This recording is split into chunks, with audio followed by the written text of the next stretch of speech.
بسم الله إن الحمد لله نحمده ونستعينه ونستغفره ونعوذ بالله من شرور أنفسنا ومن سيئات أعمالنا من يهده الله فلا مضل له ومن يضلل فلا هادي له وأشهد أن لا إله إلا الله وحده لا شريك له وأشهد أن محمدا عبده ورسوله يا أيها الذين آمنوا اتقوا الله حق تقاته ولا تموتن إلا وأنتم مسلمون يا أيها الناس اتقوا ربكم الذي خلقكم من نفس واحدة وخلق منها زوجها وبث منهما رجالا كثيرا ونساء واتقوا الله الذي تساءلون به والأرحام إن الله كان عليكم رقيبا يا أيها الذين آمنوا اتقوا الله وقولوا قولا سديدا يصلح لكم أعمالكم ويغفر لكم ذنوبكم ومن يطع الله ورسوله فقد فاز فوزا عظيما وإن خير الكلام كلام الله وخير الهدي هدي محمد صلى الله عليه وسلم وإن شر الأمور محدثاتها وكل محدثة بدعة وكل بدعة ضلالة وكل ضلالة في النار أما بعد. Donc alhamdulillah, aujourd'hui c'est le cours numéro 4 dans les durus qu'on a commencé sur Kashf al-Shubuhat du Cheikh Mohammed ibn Abdul Wahhab avec l'explication du Cheikh Zayd ibn Muhammad ibn Hadi al-Madkhali. Et aujourd'hui on est arrivé au passage où le Cheikh dit وعرفت ما أصبح غالب الناس فيه من الجهل بهذا أفادك فائدتين.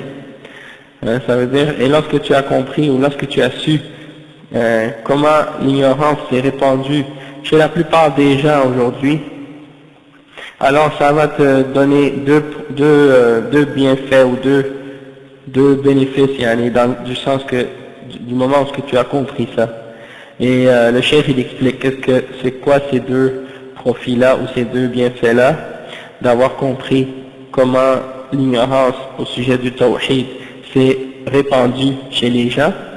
Il dit ولا شك أن معظم الناس من أهل الإسلام يجهلون حقيقة التوحيد الذي أوجبه الله على العبيد وأوجب معه الخلوص من الشرك ولا يمكن أن يفهم الإنسان التوحيد على حقيقته وعلى مراد الله ومراد رسوله عليه الصلاة والسلام إلا إذا جلس في مجالس العلماء السائرين على نهج السلف عقيدة وعبادة وخلقا وسلوكا ومنهج جهاد ودعوة إلى الله وعلى العموم علما وعملا وسمع منهم ووعى وسأل وأجيب عند ذلك يمكن أن يعرف أن يميز الحق من الباطل والصواب من الخطأ والسنة من البدعة وهذا هو الطريق. Donc le cheikh il dit qu'il n'y a pas de doute que la plupart des gens de l'islam, des musulmans, ignorent la réalité du tawhid, que Allah subhanahu wa ta'ala a ordonné et commandé et rendu obligatoire à ses serviteurs. Et ils ignorent également ce qu'Allah subhanahu wa ta'ala a ordonné avec ce tawhid, du fait que nous devons nous débarrasser ou nous désavouer du shirk, c'est-à-dire d'associer avec Allah subhanahu wa ta'ala dans son adoration. Et il n'est pas possible à quelqu'un de comprendre la réalité du tawhid comme Allah subhanahu wa ta'ala ainsi que son messager l'ont voulu, sallallahu alayhi wa sallam, excepté si cette personne-là s'est assise avec les ulama qui ont suivi la voie des salafs, c'est-à-dire la voie des prédécesseurs parmi les premiers musulmans, qui les ont suivis, ces salafs, dans leur aqidah, dans leur croyance, dans leur adoration, dans leur comportement, dans leur caractère, dans leur mode et dans leur méthodologie, c'est-à-dire comment ils ont lutté et comment ils ont appelé les gens à Allah subhanahu wa ta'ala, et en général comment ils les ont suivis dans leur science, dans leurs connaissances, dans leurs actions, et comment une fois qu'il a, c'est-à-dire il faut suivre ces ulama-là et prendre la science du tawhid de ces ulama qui ont accepté et suivi les salafs de toutes ces façons-là qu'on a mentionnées, et écouter des ulama et bien comprendre pour bien saisir ce que les ulama demandent de nous, et de poser des questions à ces ulama pour recevoir en retour une réponse. Et le cheikh il dit, lorsque tu auras fait ça, là ce sera possible pour toi de connaître et de distinguer entre la vérité et le faux, et entre ce qui est correct et ce qui est incorrect, et entre ce qui est sunnah et ce qui est bid'ah. Et voilà la voie qu'il faut suivre. أما بالتقليد ومحاكاة الناس فهذا لا ينفع ولا يفيد، والتقليد في أصول الدين غير مقبول عند العلماء المحققين. Le cheikh dit, en ce qui concerne le fait de juste suivre aveuglément, tu dis je crois en ça parce que c'est ça que tout le monde croit, ou c'est ça que je fais ça parce que c'est ça que tout le monde fait, sans retourner aux références et aux preuves du Coran et de la Sunna, dans les croyances et dans les pratiques, eh bien, le cheikh il dit que ça, c'est pas la bonne façon. Et ça ne va te servir à rien en réalité de suivre la religion par, disons, taqlid, ou de suivre les gens aveuglément de cette façon. Il faut que tu apprennes ta religion à la base dans les sources, dans les textes, avec les preuves. Et le taqlid, dans les fondements de la religion, c'est pas accepté. C'est-à-dire de suivre les gens aveuglément, que ce soit taqlid, et là, de suivre quelqu'un, un cheikh, ou un imam, ou peu importe qui, tu le suis dans les fondements de la religion, c'est-à-dire dans la croyance, dans le tawhid et toutes ces choses-là, eh bien, sans retourner et sans comprendre d'où il a pris ses preuves et d'où il a compris les fondements de la religion, et sans le comprendre toi-même avec les preuves, etc., du Coran et de la Sunna, eh bien, donc si tu as fait le taqlid, si tu suis aveuglément, ça ne sert à rien, selon les ulama qui ont vérifié cette question. Et le cheikh il dit, وَرُبَّمَا تسمع المؤذن يؤذن قائلا أشهد أن لا إله إلا الله فإذا سألته عن معنى لا إله إلا الله لا يجيبك بعلم وهذا بسبب عدم التفقه في الدين وإذا سئل عن معنى شهادة أن محمدا رسول الله ما أجابك بعلم. Le cheikh il dit, parfois peut-être même que tu entends le muazzin, quelqu'un qui appelle à la prière, il dit ashhadu an la ilaha illallah, mais si tu t'en vas pour lui demander qu'est-ce que ça signifie la ilaha illallah, il ne peut pas te répondre avec connaissance, ok? Et ça, c'est la raison de ça, c'est parce qu'il n'a pas cherché la compréhension de la religion comme il faut. Le prophète sallallahu alayhi wa sallam a dit, man yuridillahu bihi khayran yufaqihu fi din. Ça c'est un hadith qui est rapporté dans Sahih al-Bukhari, dans lequel le prophète sallallahu alayhi wa sallam dit, celui pour qui Allah subhanahu wa ta'ala veut du bien, et lui donne la compréhension dans la religion. Il lui donne al-fiqh fi din. Ok? Donc si Allah te veut du bien, tu vas chercher l'ilm, tu vas chercher la compréhension. Mais si Allah te veut pas du bien, ou bien si tu cherches pas le ilm, c'est une preuve que Allah subhanahu wa ta'ala t'a pas voulu du bien, parce que toi-même tu n'as pas voulu du bien pour toi-même. Le cheikh il dit ensuite, Naam, yatafaqahu fi ad-din. Le cheikh il dit, wa bidhalika, il dit, et ensuite, si tu demandes à ce même muazzin, qu'est-ce que ça signifie, ashhadu anna Muhammad Rasulullah, qu'est-ce que ça veut dire, je témoigne que Muhammad est le messager d'Allah, il ne va pas te répondre avec connaissance également. وذلك بسبب عدم جلوسه إلى فقيه من فقهاء الإسلام وعليه فلا غرابة أن يلبس عليه بشبه تفضي إليه أو تفضي به إلى الشرك وتجره إلى الوقوع في الأمور المبتدعة بسبب جهله بدينه. Le cheikh il dit par la suite, et ça, la raison de l'ignorance de ces personnes-là, c'est parce qu'ils n'ont pas voulu s'asseoir ou ils ne se sont pas assis avec une personne qui a du fiqh et qui a de la compréhension de la religion islamique, hein, et c'est pas étonnant par la suite s'il n'a pas étudié et s'il ne s'est pas assis avec un alim dans l'islam, c'est pas étonnant par la suite de voir que des choses vont le mélanger, hein, des choses vont le mélanger dans sa religion au point où il va commencer à être confus, et même ça peut l'amener même au shirk, ça peut même l'amener au shirk billah subhanahu wa ta'ala. Donc ça c'est grave, et ça peut même l'amener à tomber dans des formes de bid'ah, des formes d'innovation, des pratiques qui sont contraires à la sunna du prophète Mohammed sallallahu alayhi wa sallam, que le prophète Mohammed sallallahu alayhi wa sallam n'a pas fait, et ni les sahaba, et ni les tabi'in, et des gens par la suite sont venus puis les ont inventés, et les ont amenés dans l'islam, alors qu'en réalité elles n'ont rien à voir avec la religion, et ça on appelle une bid'ah.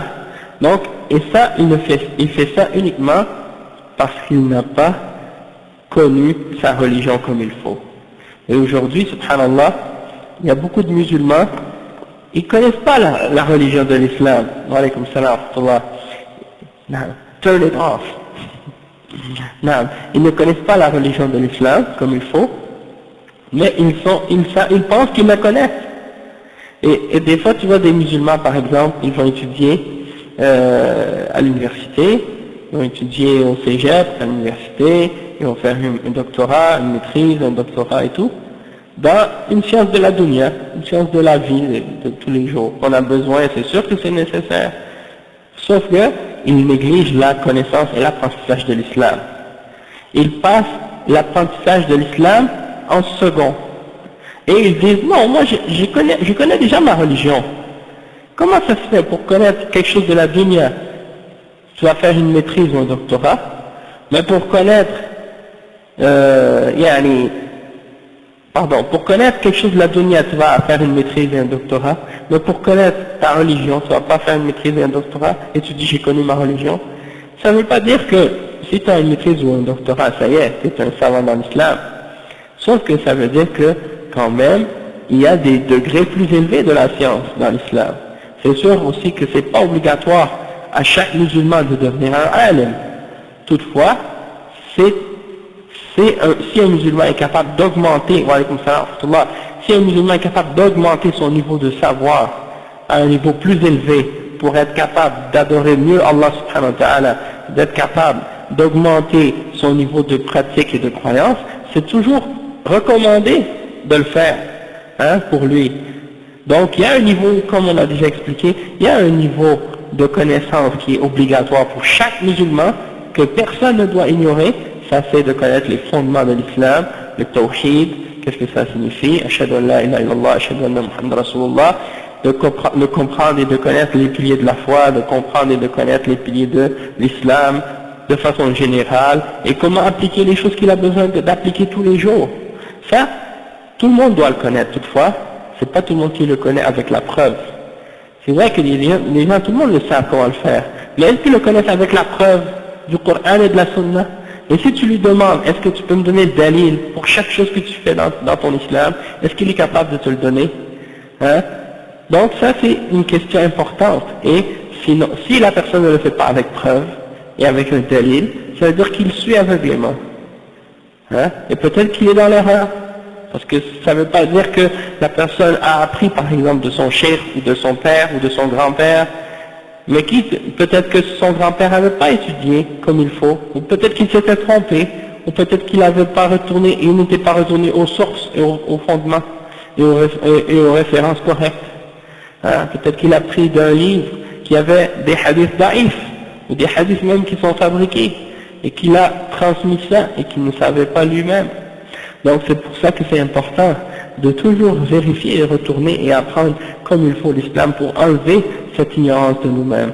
Et là le cheikh il dit إذن فلا بد من بذل الجهد في التفقه في الدين على أيدي من أعطاهم الله شيئا من علوم الشريعة وبذلوه في عباد الله نصحا لله ورغبة في التأسي برسل الله وأتباعهم من العلماء الربانيين وإنني لأهني كل طالب علم بذل جهده في تحصيل العلم من أجل أن يحقق الخصال التالية: أولا لينقذ نفسه من الجهل، ثانيا ليعمل بالعلم لله ومن أجل الله، ثالثا لينشر العلم احتسابا، ورابعا ليصبر على الأذى الذي يصيبه في سبيل نشر العلم.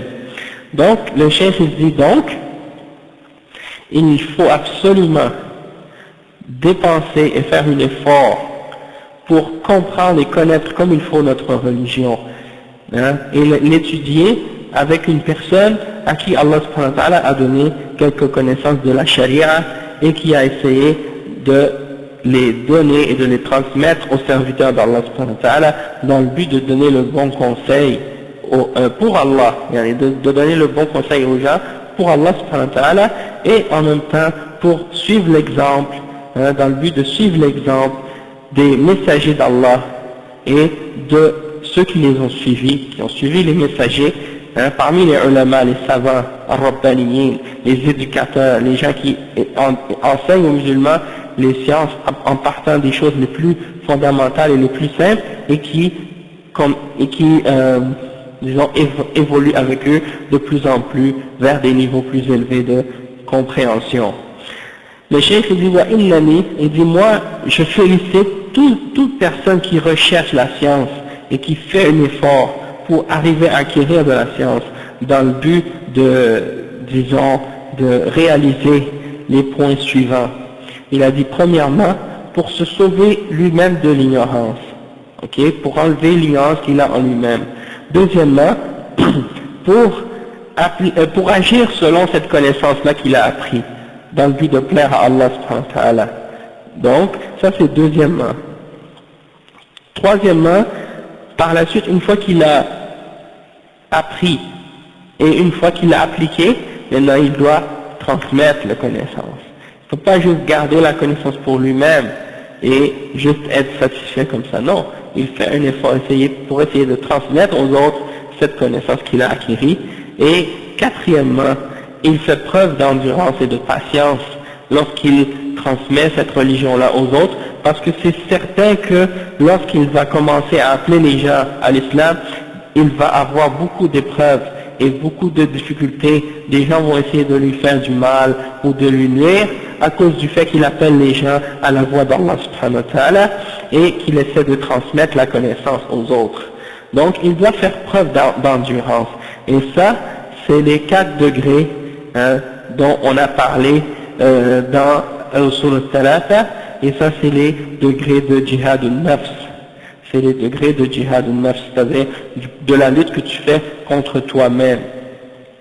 Ok? Et le cheikh il dit إذ لا أحد ينشر علم الأنبياء والمرسلين إلا ويتسلط عليه من شياطين الإنس والجن من يتسلط فيقفون في وجهه وهم على مراتب شتى، فهو بحاجة إلى الصبر كما أمره الله في قوله الحق في وصف عباد الله الصالحين والعصر إن الإنسان لفي خسر إلا الذين آمنوا وعملوا الصالحات وتواصوا بالحق وتواصوا بالصبر.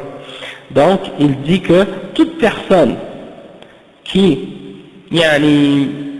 disons, transmet la connaissance des prophètes et des messagers, eh bien, toute personne qui fait ça, il aura des diables, des shayatines, parmi les êtres humains, parmi les djinns, qui vont essayer tout leur possible pour essayer de se mettre dans son chemin et l'empêcher de faire son travail, hein, et de prêcher aux autres et d'enseigner aux autres. Donc, le chef il dit il faut donc avoir de la patience et de l'endurance, ok, comme Allah subhanahu wa ta'ala a ordonné et a commandé dans ses paroles qu'il a dit, par exemple dans Surat al-Asr, wa alaykum salam wa rahmatullah, lorsqu'il a dit wal asr, par le temps l'homme est certes en perte, excepté ceux qui ont cru et fait les bonnes œuvres et qui se sont enjoints les uns les autres à la vérité et qui se sont encouragés les uns les autres à l'endurance et à la patience. Donc, ce verset-là, cette sourate, elle explique ces 4 points qu'on a mentionnés. Ces 4 points.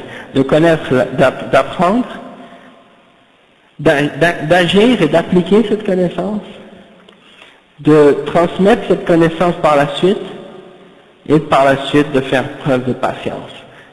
Ces 4 points-là sont présents dans ce verset-là. إِلَّا الَّذِينَ آمَنُوا وَعَمِلُوا الصَّالِحَاتِ وَتَوَاصَوْا بِالْحَقِّ وَتَوَاصَوْا بِالصَّبْرِ. Donc ça c'est le premier point, c'est-à-dire il faut, lorsqu'on a compris l'ignorance qui est répandue parmi les musulmans au sujet du tawhid, eh bien, le fait qu'on a compris ça, ça nous aide à voir le bienfait du fait d'avoir compris ça. Deuxièmement, le cheikh dit والسبب الثاني في جهل معظم المسلمين بأصول الدين. C'est quoi la deuxième cause pourquoi la plupart des musulmans sont ignorants de ces fondements de l'islam?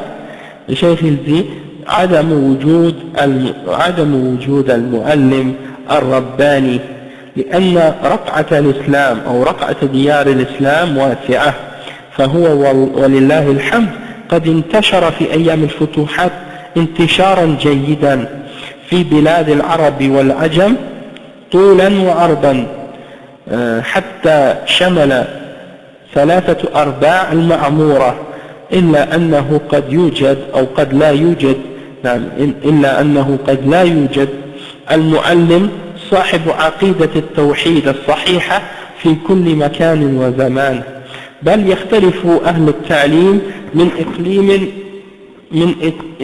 إقليم لآخر، فقد يوجد معلم في شرق الدنيا عقيدته صوفية مثلا فيدعو الناس فيدخل في دين التصوف والتصوف من شر البدع.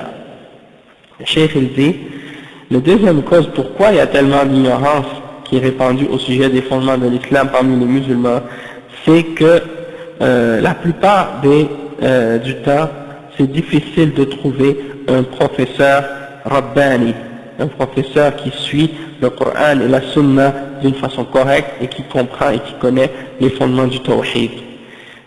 Parce que l'islam s'est répandu à travers le monde de façon très rapide, et l'islam a atteint des espaces vraiment grands durant les grandes victoires des musulmans au début de l'islam.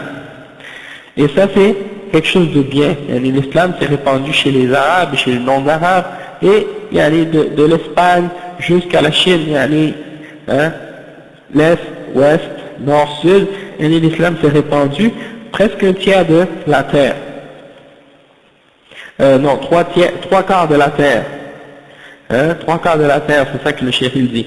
Donc ça veut dire que ça c'est quelque chose de bien. Toutefois, c'est pas toujours facile de trouver quelqu'un qui enseigne l'islam et qui a une aqidah et qui connaît le tawhid comme il faut à tous les endroits et à toutes les époques.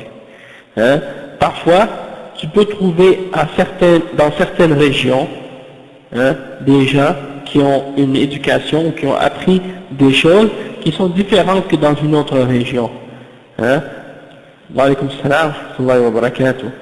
Donc, il se peut que tu trouves, il se peut que tu trouves à l'est de la dunya, c'est-à-dire à l'est ou à l'ouest, un professeur qui enseigne, mais qui a une aqidah soufia par exemple, qui fait partie des soufiyas.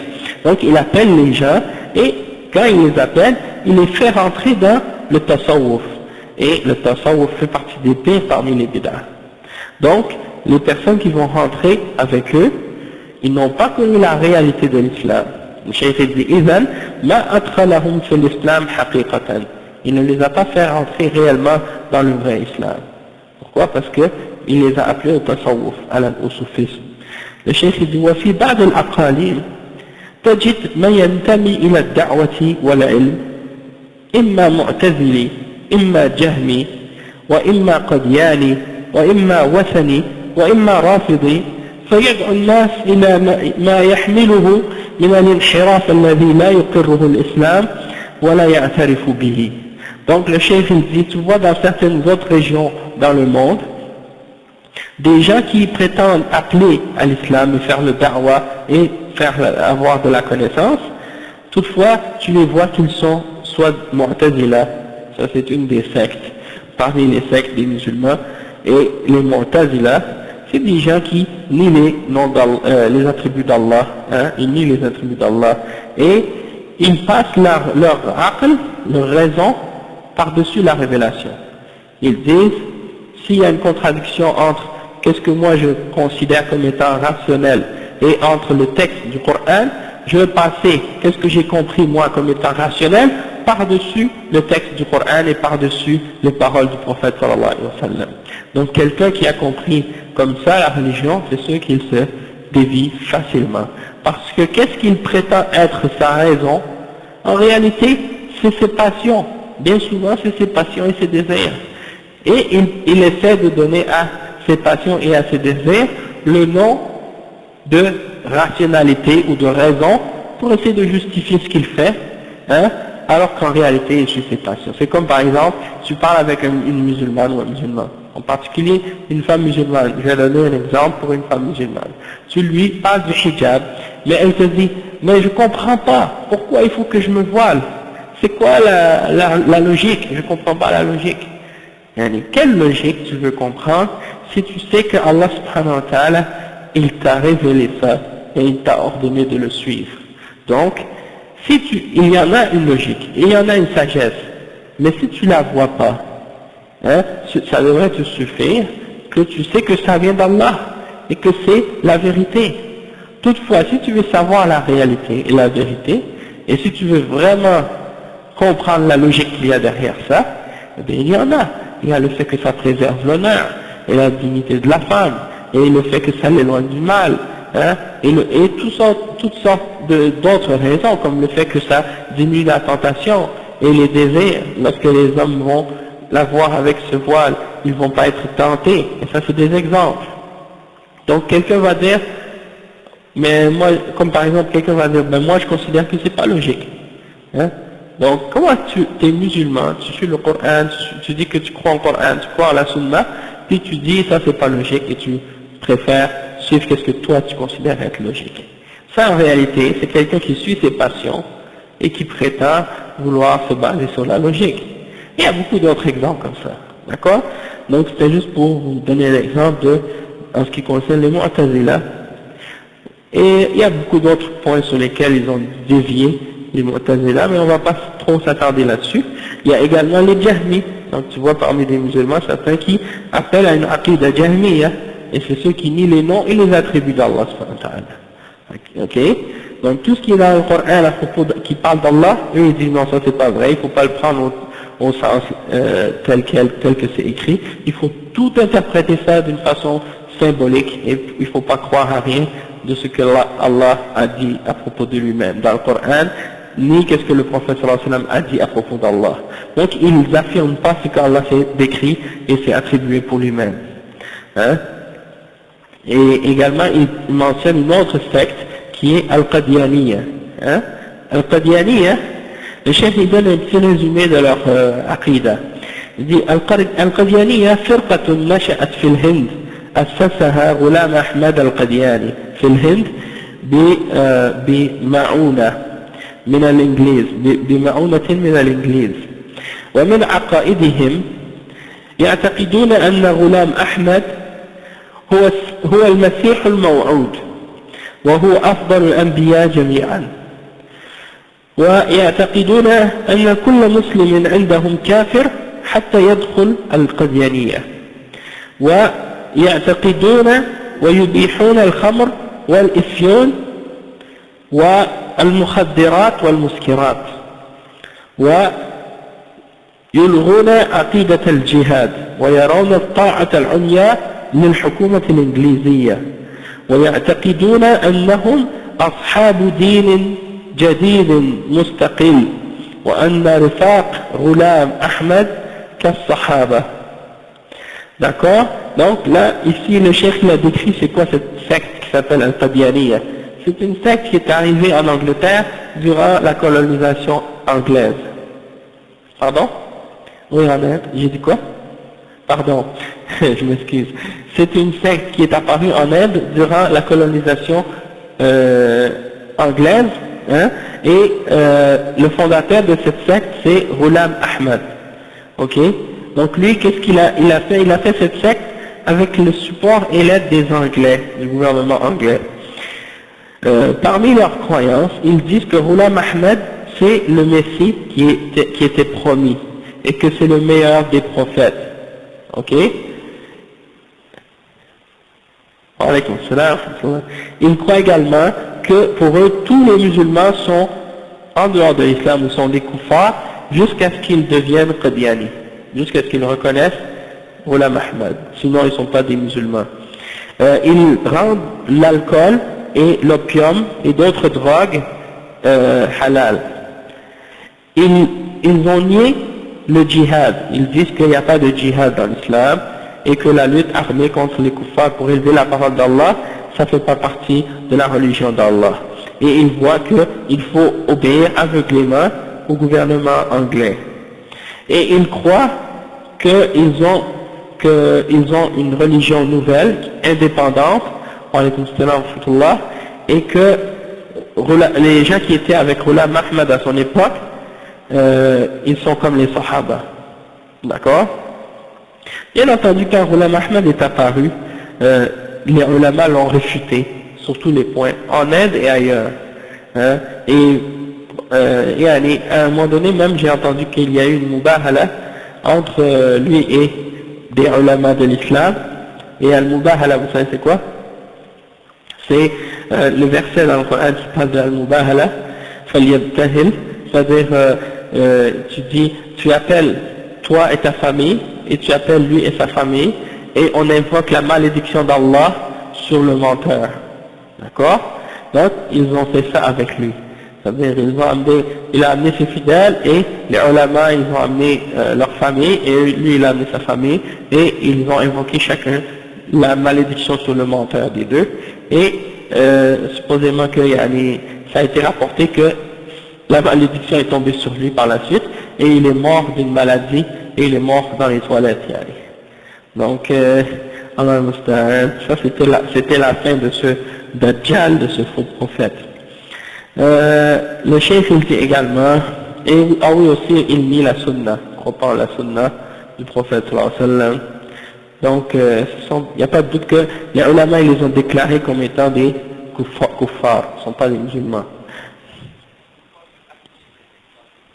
Ben, il y a aussi un autre groupe qui est presque comme eux, c'est les black muslims, les musulmans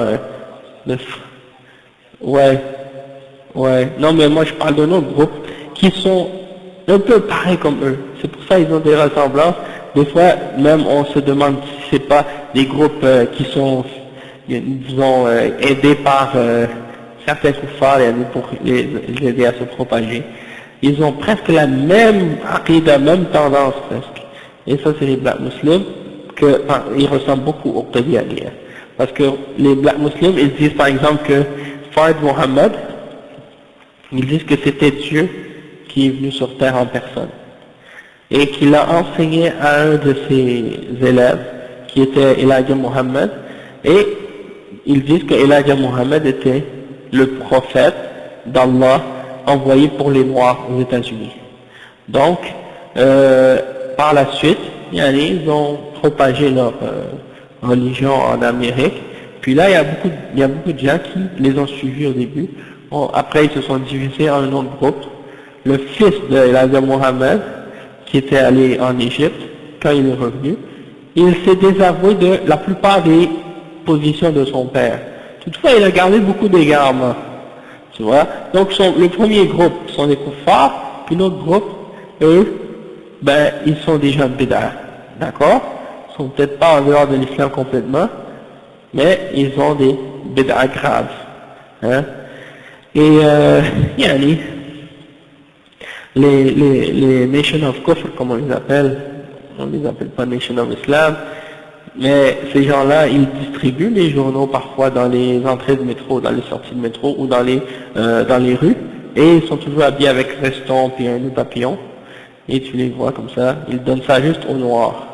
Parce que pour eux, c'est les blancs sont des diables et les noirs sont des dieux. Hein? Et ils croient que c'est les noirs qui vont aller au paradis. Et quand ils voient un noir, même s'il n'est pas musulman, ils l'appellent mon frère, parce qu'il est noir. Et s'ils voient un blanc, même s'il est musulman, ils ne vont pas le considérer comme un musulman. Et ça, il a eu des problèmes avec ces gens-là. Donc c'est pour dire que ces gens-là, ils n'ont rien à voir avec la religion de l'islam. Donc le cheikh il dit ça, et après il dit, il y en a d'autres qui se disent musulmans et qui font. Donc ces gens-là, quand ils appellent les gens à l'islam. Ils prétendent qu'ils sont musulmans. Pourtant, ils n'ont rien à voir avec l'islam. Hein? Il y en a d'autres qui sont wathani, c'est-à-dire ils adorent des arbres, des roches, des pierres au nom de l'islam. Hein, ils vont à la tombe d'un saint, hein, ou près là où il y a un homme saint qui était enterré, et ils vont faire des prières à ces endroits-là, égorger des animaux pour les saints, ou bien adorer les djinns, hein, ou prendre une baraka d'un arbre, ou d'une roche, ou d'une tombe.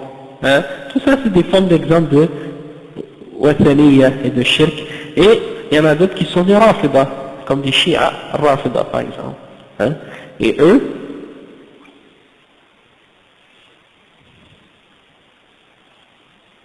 non, c'est pas tous les noirs américains qui sont des black musulmans.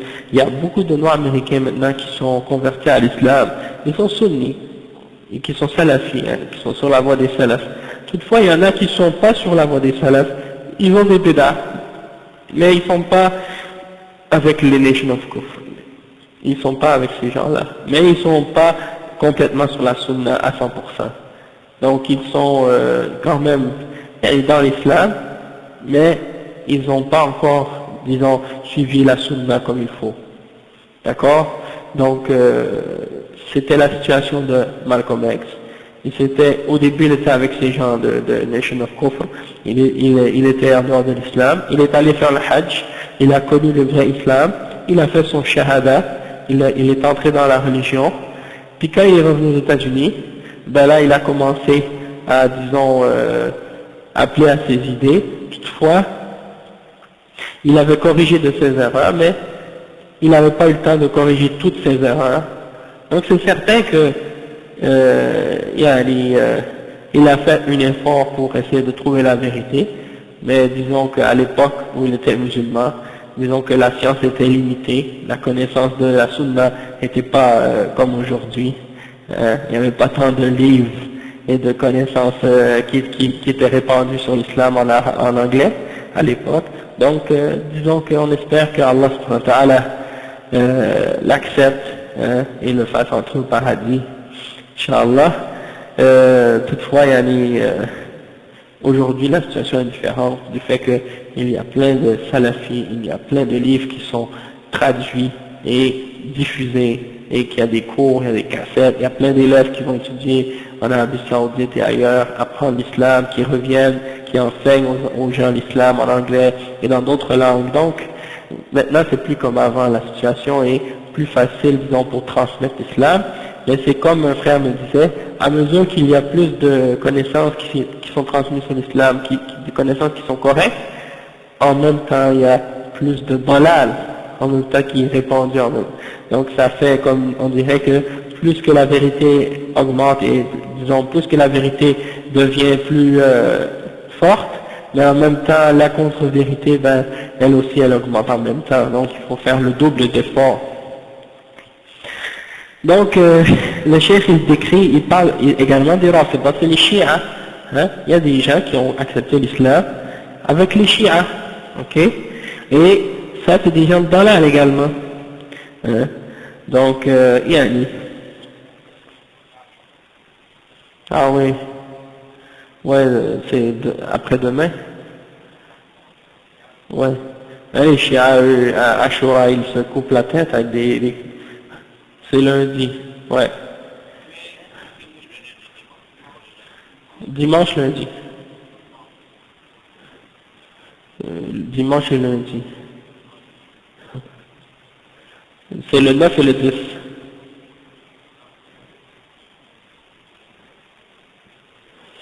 Moi, c'est le 9 et le 10 que j'ai vu dans le hadith.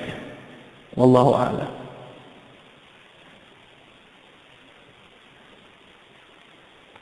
C'est demain le 9.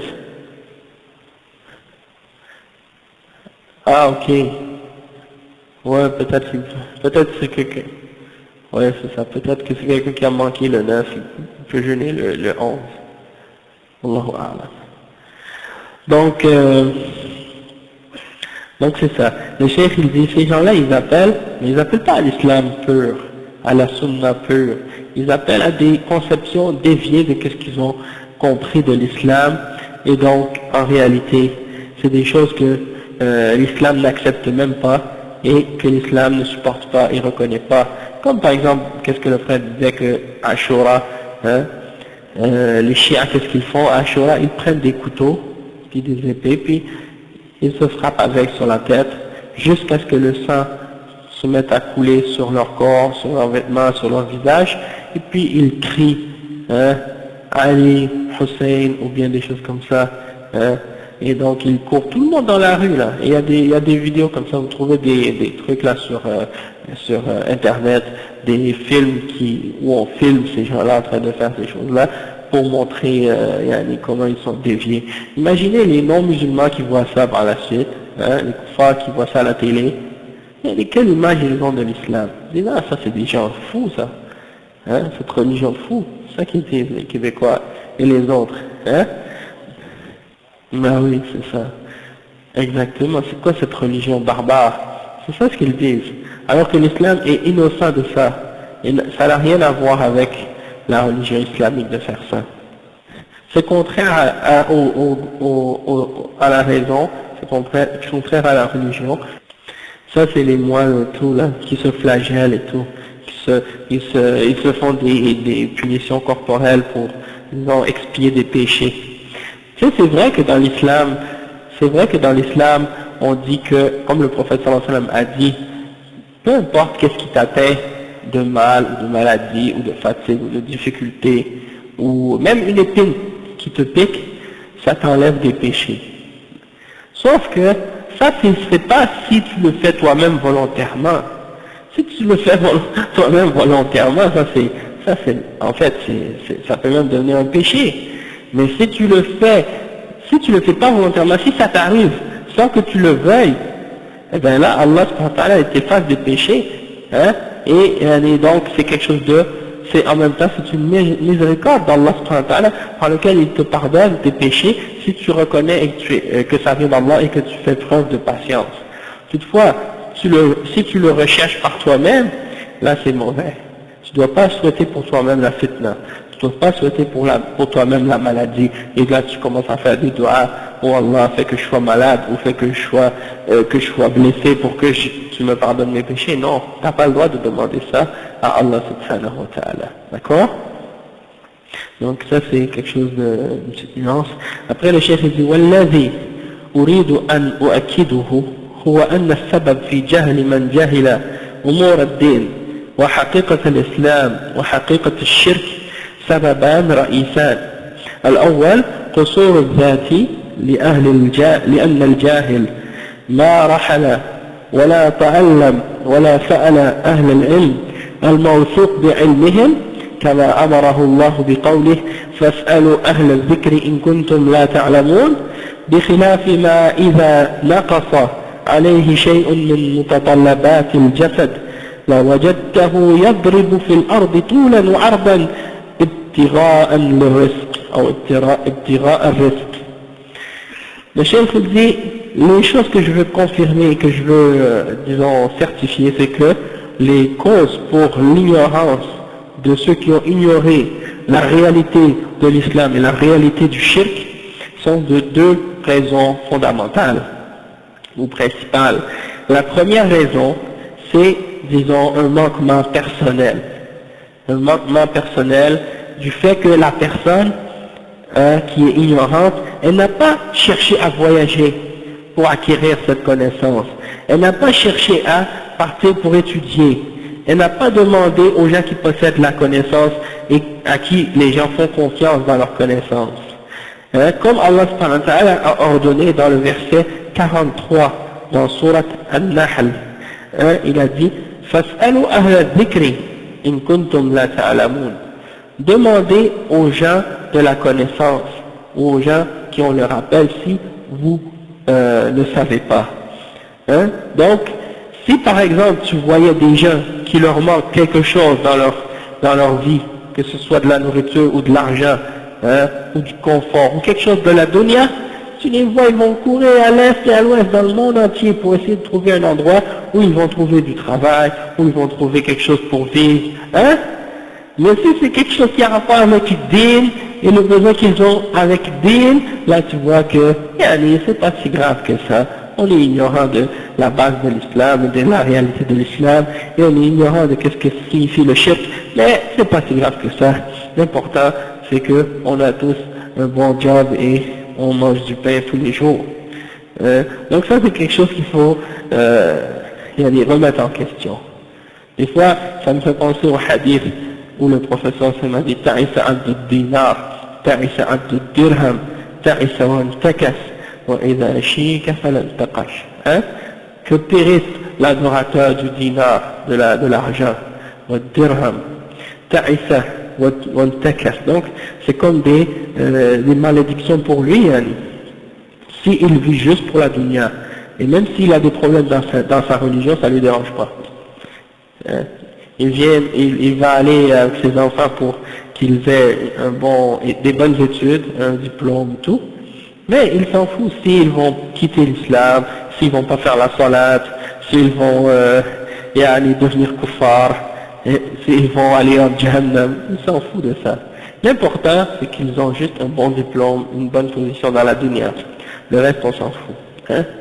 Et je voyais la semaine passée, il n'y a pas longtemps, je voyais que ils ont montré un musulman qui s'appelait Mohammed, il a changé son nom pour Alex, pour pouvoir avoir un job, subhanallah. Et là moi j'ai dit subhanallah, il y a un frère qui s'appelle Alex, et Allah il a changé son nom pour Isa. Moi ça m'a fait rire, comment il y a des gens qui changent dans les deux sens. Allah musta'an. Exactement. Exactement. Donc Allah subhanahu wa ta'ala il dit de toute façon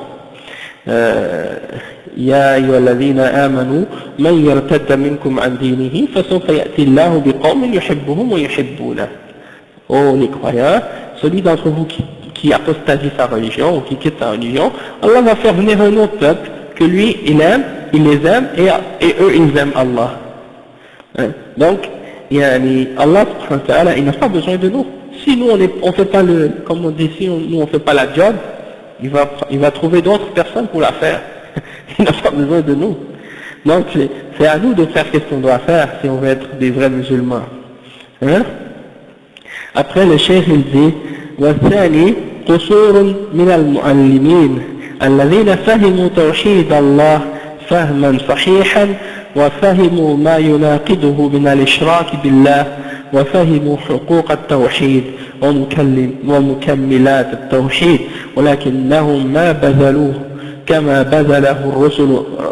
بذله رسل الله الكرام وأنبياؤه العظام وأهل الجد والاجتهاد والجهاد من أئمة الإسلام.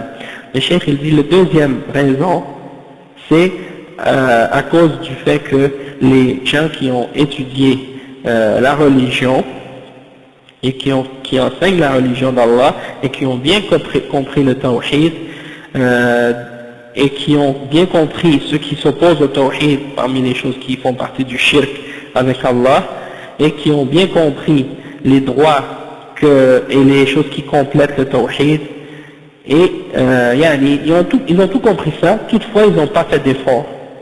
Ils n'ont pas fait les efforts que les messagers d'Allah, les nobles messagers d'Allah ainsi que les prophètes d'Allah subhanahu wa ta'ala ont fait pour répandre cette religion et pour prêcher l'islam et pour rappeler les gens à l'islam et pour lutter comme les imams de l'islam ont fait dans le passé.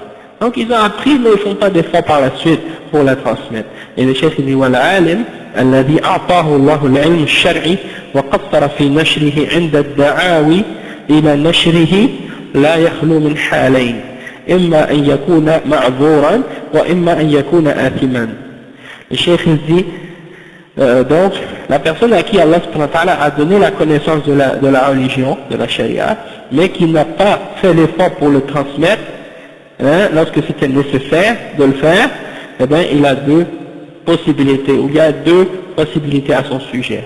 Soit que c'est une personne qui est excusée, et il a une excuse valable pour une raison quelconque, ou bien qu'il est dans le péché.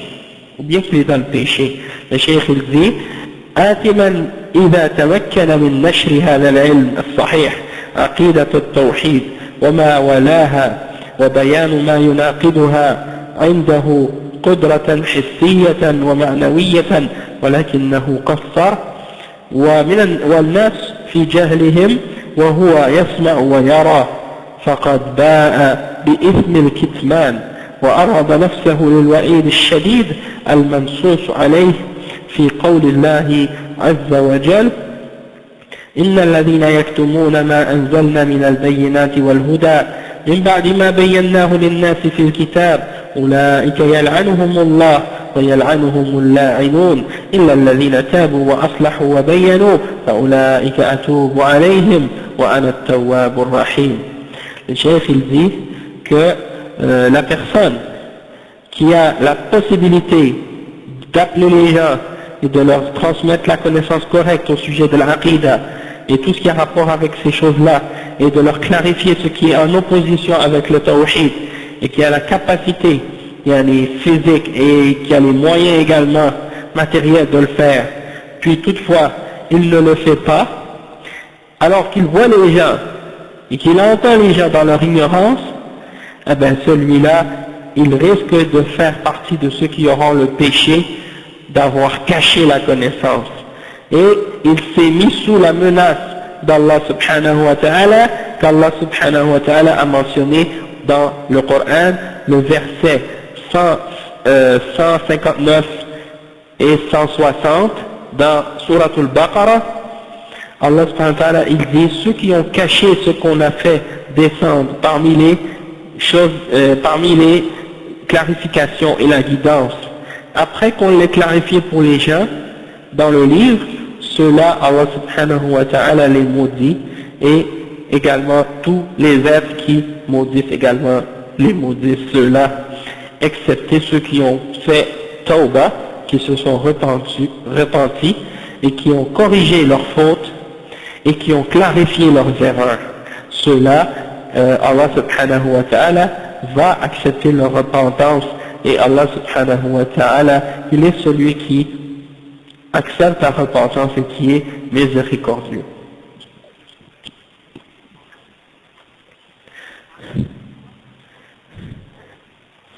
Matériel, non.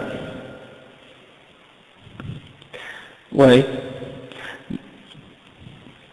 Donc, le cheikh il dit, والمنصوص عليه في قول النبي صلى الله عليه وسلم من كتم علما ألجم بلجام من نار. Ça c'est un hadith du prophète sallallahu alayhi wa sallam qui dit, celui qui a caché une connaissance qui vient d'Allah subhanahu wa ta'ala, Allah subhanahu wa ta'ala va lui coudre les lèvres avec un fil de fer, un fil de feu au jugement dernier. Ok? Et ça c'est rapporté par Ibn Majah dans son Sahih. Ok? Donc ça veut dire quelqu'un qui a connu qui a su quelque chose de l'islam, puis qu'il l'a caché, il l'a pas dit aux gens, Allah subhanahu wa ta'ala va lui coudre les lèvres avec un fil de feu au jugement dernier. Donc tu peux pas rester là, tu sais quelque chose sur l'islam, tu sais quelque chose de la vérité, tu vois les gens qui en ont besoin et puis tu te tais. Hein? Donc ça c'est grave ça. Donc le cheikh il dit والذي يعذر وهو الذي هو الذي عنده علم ولكن لا يملك القدرة الحسية أو القدرة المعنوية في الوصول إلى أماكن نائية وحسب هذا أن يبذل جهده في حدود طاقته وفي حدود قدرته وأنتم معشر الطلاب الذين تدرسون عقيدة التوحيد من بداية الطلب تتدرجون في كتب العقيدة بحسب المستويات. Donc le cheikh il dit la personne qui est excusée c'est qui? C'est celui qui a de la connaissance mais qui n'a pas les moyens, qui n'a pas la capacité disons physique ou la capacité financière ou économique d'aller vers les endroits qui sont très très éloignés pour prêcher l'islam et pour enseigner l'islam. Donc quelqu'un fait selon sa capacité et il fait l'effort qu'il peut dans les limites de son pouvoir pour arriver à transmettre la connaissance. Et le cheikh il dit que vous, les élèves, ceux qui étudiez la croyance du tawhid, et donc tous ceux qui font partie de ceux qui étudient le tawhid et qui étudient au tout début de leurs études dans la connaissance, dans la recherche de la connaissance, eh bien vous allez étape par étape dans les niveaux de aqidah, selon votre niveau vous évoluez comme ça.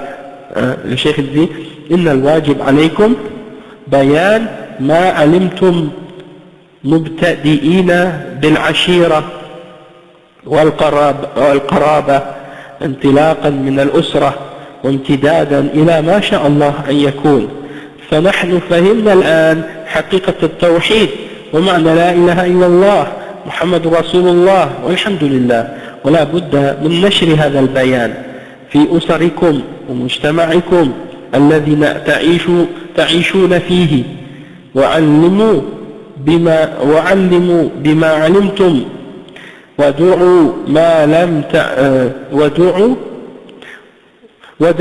ما لم تعلموا ولا تحتقروا من المعروف شيئا ولا تتجاوزوا الشيء الذي لا تعلمونه إلى ما لا تعلمونه، وستجدون الناس يحتاجون إلى علمكم الصحيح وفي هذا الباب وفي هذا الأصل العظيم توحيد الله عز وجل وبيان ما يناقضه أو ينقص تمامه وكماله.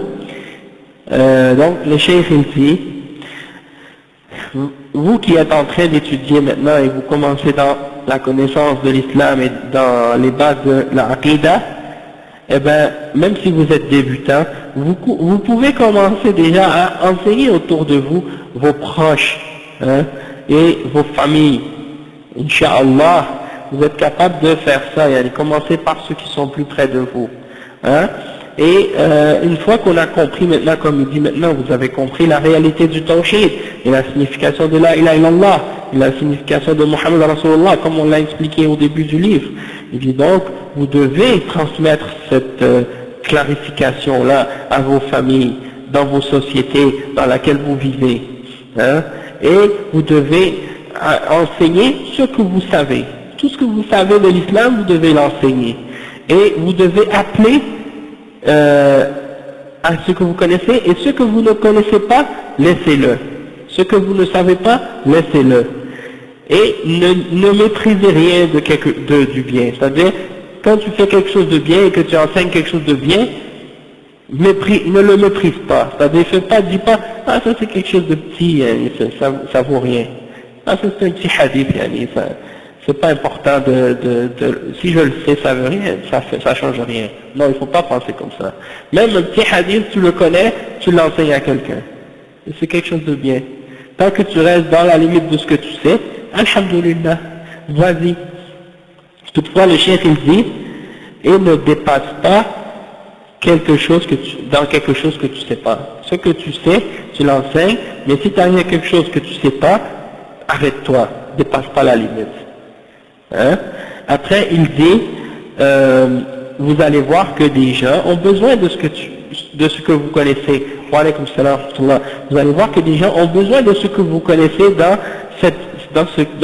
cette question dont on a parlé, qui est le tawhid d'Allah subhanahu wa ta'ala, et de comprendre ce qui s'oppose à ce tawhid et ce qui diminue sa perfection ou qui le rend incomplet.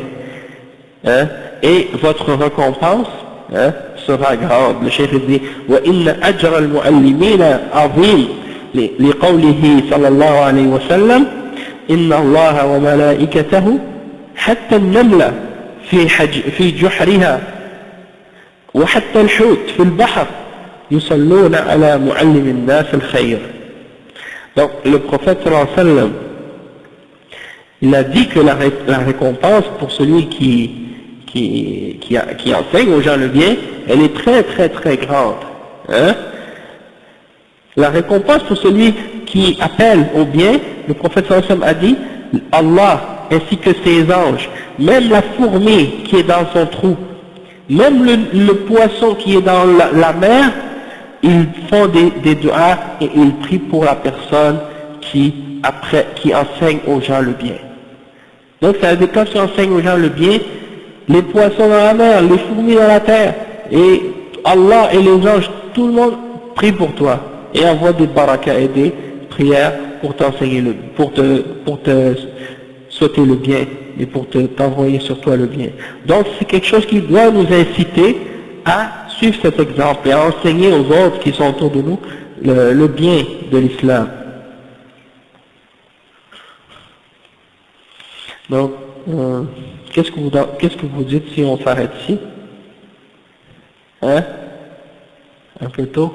Oui, il reste encore quelques minutes. Ok, on va faire 15 minutes encore. Ok, on va faire encore 15 minutes. Le chef il dit, donc on avait lu pour commencer la phrase qui disait lorsque tu as compris l'ignorance des gens au sujet du tawhid, ça va te donner deux bienfaits. On a expliqué ce que ce passage-là à propos de l'ignorance des gens. Maintenant, le texte de Kashf al-Shubuhat, il mentionne la première de ces bienfaits-là. Le premier de ces deux bienfaits-là, c'est al-ula al-farhu bi fadlillahi wa bi rahmatihi. Kama qala ta'ala, qul bi fadlillahi wa bi rahmatihi fabidhalika falyafrahu huwa khayrun mimma yajma'un. La première chose, le premier bienfait, c'est que tu dois te réjouir du bien et de la grâce qu'Allah subhanahu wa ta'ala a mis sur toi ainsi que sa miséricorde. Comme Allah subhanahu wa ta'ala il dit dans une surah, dans le verset pas marqué, c'est le verset 57 dans surah Yunus.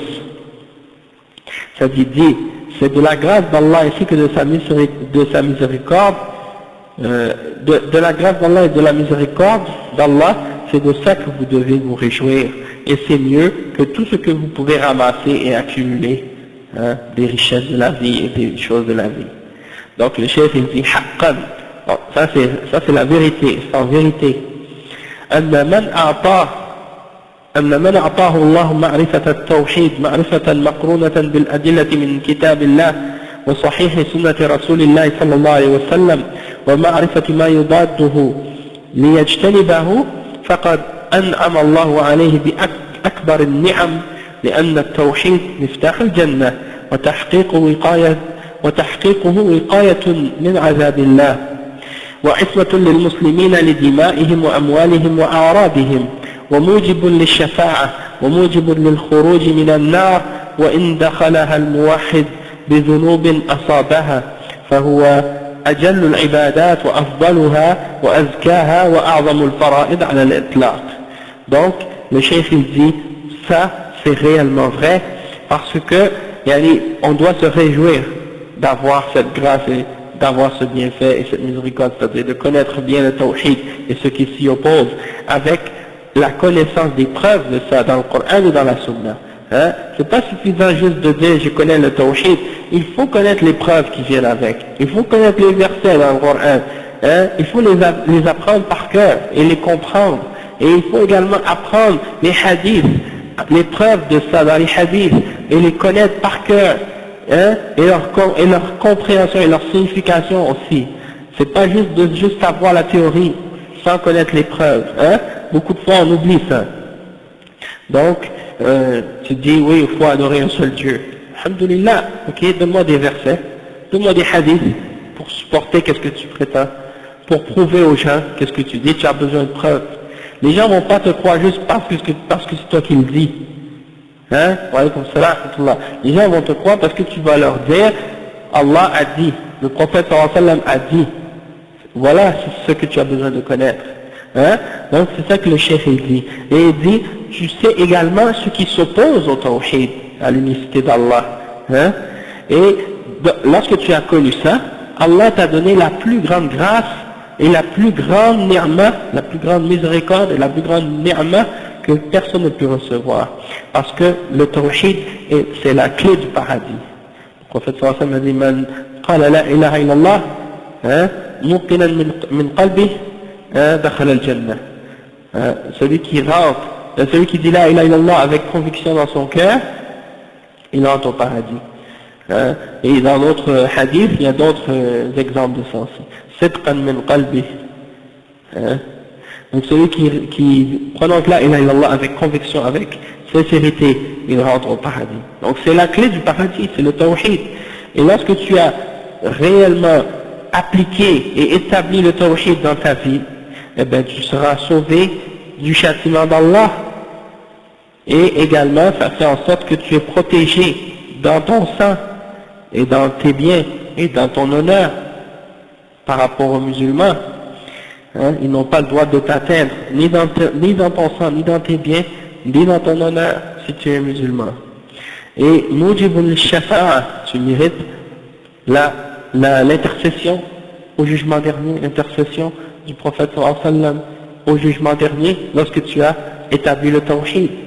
Et également, tu mérites de sortir de l'enfer si tu es rentré, si tu avais quelques péchés, mais tu n'as pas commis de shirk, tu n'as pas fait d'association avec Allah dans l'adoration, tu sortiras du paradis, tu sortiras de l'enfer, parce que tu as commis des péchés peut-être, et Allah t'a puni, mais tu n'as pas fait le plus grand péché qui est le shirk, et donc tu sortiras de l'enfer. Tu ne vas pas rester éternellement dans l'enfer si tu as eu une atome de foi et que tu n'as pas fait de shirk. Allah dit inna Allah la yaghfiru an yushraka bih wa yaghfiru ma duna dhalika liman yasha. Allah ne pardonne pas qu'on fasse le shirk avec lui, mais tout autre péché il le pardonne à qui il veut. C'est-à-dire tu as compris le tawhid, tu l'as appliqué le tawhid, tu as fait des péchés, Allah t'a puni, tu rentres en enfer, mais tu ne vas pas rester éternellement parce que tu as cru en la ilaha illallah comme il faut et tu n'as pas associé personne et rien dans ton adoration avec Allah. Donc tu es un muwahhid, tu es un monothéiste, tu n'as pas à rester dans l'enfer pour l'éternité. Et ça c'est seulement pour les muwahhidines, seulement pour ceux qui n'ont rien associé avec Allah. Donc le tawhid c'est très important, on voit sa grandeur lorsqu'on comprend ça. Et également, on comprend, comme le cheikh il dit que c'est la plus grande forme d'adoration, et la meilleure d'entre elles, et la plus pure d'entre elles, et la plus grande parmi toutes les obligations dans l'islam. Le tawhid, c'est la première et la plus importante. Muwahhid. Muwahhid. Muwahhid, ça vient de wahada yuwahhidu. Al-Muwahhid, c'est celui qui unifie Allah subhanahu wa ta'ala. C'est celui qui applique le tawhid. Ok? Donc le cheikh il dit إذن فالعناية بتحقيقه من صفات العقلاء ذكورا وإناثا لإهمال هذا الفرد العظيم التوحيد والتقليد للآباء والإخوان والمعارف تقليدا أعمى بدون فهم لا ينبغي من المسلمين ولا يجوز لهم أن يرضوا لأنفسهم بهذا فإن هذا من ضروب الجهل التي يلام عليها الإنسان السميع البصير. Donc le cheikh il dit donc de se préoccuper de vraiment bien établir et de réaliser les caractéristiques du tawhid, c'est une des caractéristiques et des caractéristiques des gens qui ont la raison parmi les hommes et les femmes. Si tu appliques et tu respectes le tawhid et tu le mets en application, ça prouve que tu es une personne qui a une raison, qui est intelligente, qui comprend, parce que tu as compris le plus important dans ta religion. Et tu as compris ce qui va te sauver de rester éternellement dans l'enfer. Alors c'est important de se préoccuper de ça. Et celui qui le néglige, qui néglige cette obligation, la plus grande obligation dans l'islam, qui est le tawhid, et qui suit aveuglément ses ancêtres ou ses parents, ou les gens qu'il connaît, qui les suit aveuglément, sans compréhension, eh bien il dit ça doit jamais arriver de la part d'un musulman. Ça doit jamais venir de la part d'un musulman. Et ce n'est pas permis pour eux d'être satisfaits pour eux-mêmes d'avoir suivi les gens aveuglément comme ça. Tu dis, ah, mon grand-père, mon ancêtre, mon père a fait ça, donc je le fais moi aussi. Hein? Je fais ça parce que mon grand-père le faisait. Je vais à la tombe parce que mon grand-père il allait adorer un mort, il allait invoquer les morts quand il avait un malheur, donc moi aussi je le fais. Et il ne se pose pas la question, est-ce que c'est prouvé par le Coran, est-ce que c'est prouvé par les hadiths, est-ce que j'ai le droit de faire ça avec les dalils? Non. C'est pour ça que les gens ils détestent les salafiyyin. Ah, vous demandez toujours le dalil, ça les dérange. C'est vrai, ils détestent ça. Parce que chaque fois qu'on parle, première chose, ils disent quelque chose, ok, montre-moi le dalil, montre-moi la preuve, montre-moi l'aya, montre-moi le hadith. Ah, ils disent, ah, vous, toujours avec vos dalil. Ils nous détestent à cause de ça. Parce que notre religion, on ne l'apprend pas n'importe comment. On l'apprend avec les preuves.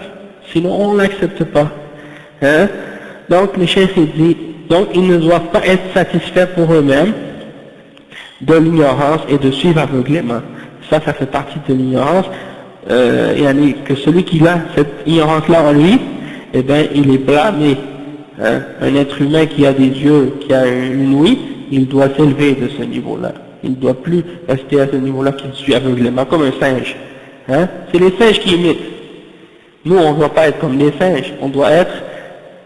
On suit le Coran et la Sunna avec les preuves, et non pas comme un singe, comme on dit. Hein? On suit avec compréhension et connaissance. Voilà l'islam.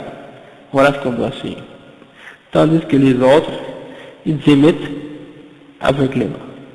Ils suivent aveuglément. Comme des singes. Allah musta'an. إذن فمن أعطاه الله تبارك وتعالى ذلك فذلك فضل من الله ورحمة يغبط عليها ويجب أن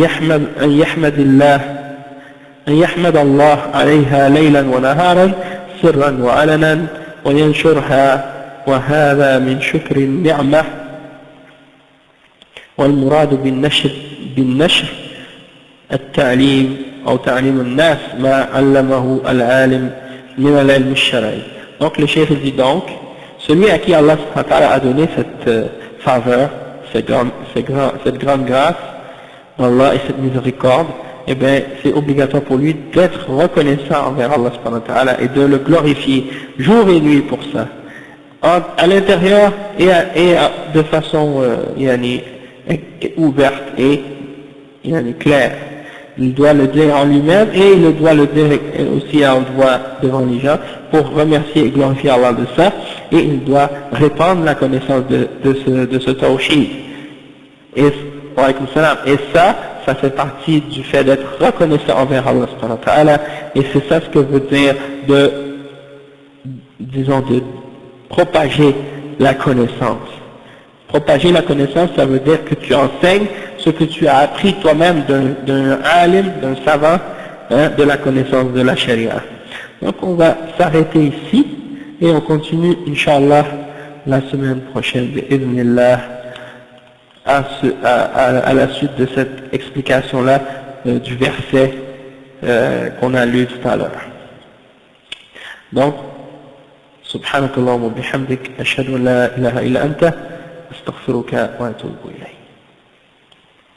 فيكم بارك.